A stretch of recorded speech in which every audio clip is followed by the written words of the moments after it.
So இந்த வீடியோவில் நம்ம ஈஸ்வர் சந்திர வித்யாசாகர் பற்றின முக்கியமான டாப் 14 பாயிண்ட்ஸ் இது எங்கேருந்து எடுத்திருக்கோம்னு பார்த்தீங்கன்னா 10th ஸ்டாண்டர்ட் 19ஆம் நூற்றாண்டில் சமூக சமய சீர்திருத்த இயக்கங்கள் அப்படின்ற பாடத்துலேருந்து எடுத்திருக்கோம். ஸோ இதில் பார்த்தீங்கன்னா எல்லாமே முக்கியமான பாயிண்ட்ஸ் தான். அதில் முக்கியமாக நம்ம ஆரம்பிக்கக்கூடிய பாயிண்ட் என்னன்னா அவரோட பிறப்பு வருடம், மறைவு வருடம். ஸோ பிறப்பு 1820, இறப்பு 1891. ஸோ இது ரொம்ப ரொம்ப முக்கியம். அவர் எந்த ஸ்டேட்டை சேர்ந்தவர்னு கேட்டாங்கன்னா வங்காளத்தை சேர்ந்தவர் அப்படின்றது உங்களுக்கு தெரியணும்.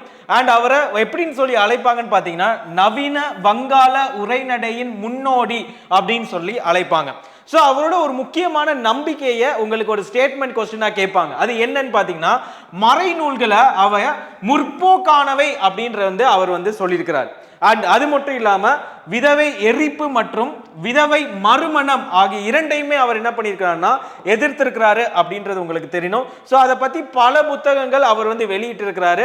பெண்களுக்கு பள்ளிகளை நிறுவி இருக்கிறார் அப்படின்ற விஷயமும் உங்களுக்கு தெரியணும். ஸோ அது போக ரொம்ப ரொம்ப முக்கியமானது என்னன்னு பார்த்தீங்கன்னா 1856ஆம் ஆண்டு விதவை மறுமணம் சட்டம் இயற்றப்பட்டதுக்கு ஒரு முக்கியமான காரணம் இவரே.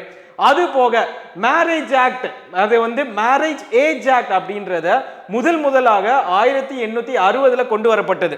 ஸோ அதில் என்ன பண்ணுவாங்கன்னு பார்த்தீங்கன்னா ஏஜ் இன்னும் சின்ன வயசுலேயே கல்யாணம் பண்ணுறீங்க, குழந்தை திருமணம் நடக்கக்கூடாது அப்படின்றதுக்காக இந்த மேரேஜ் ஏஜ் ஆக்டை வர வச்சாரு. அதில் முதன்மையாக அதற்கு அதிகமாக உழைத்தவர் யாருன்னு பார்த்தீங்கன்னா ஈஸ்வர் சந்திர வித்யாசாகர் ஆவார்.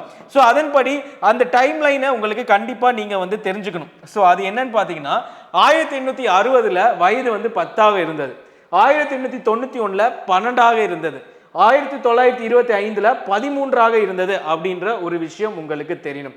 ஸோ அவர் இந்து சமூகத்தின் பெண் விடுதலைக்காக முன்னோடி ஆவார் அப்படின்ற ஒரு விஷயமும் உங்களுக்கு தெரியணும். பிகாஸ் இதே ஒரு ஸ்டேட்மெண்ட்டா உங்களுக்கு கேட்கலாம், இதே உங்களுக்கு ஒரு ஸ்டேட்மெண்ட்டா கேட்கலாம். ஸோ இதை கரெக்டாக நோட் பண்ணி வச்சுக்கோங்க. இது போன்ற வீடியோஸ்க்கு சப்ஸ்கிரைப் பண்ணுங்க டு உஸ்தாதியன் அகாடமி. தேங்க்யூ.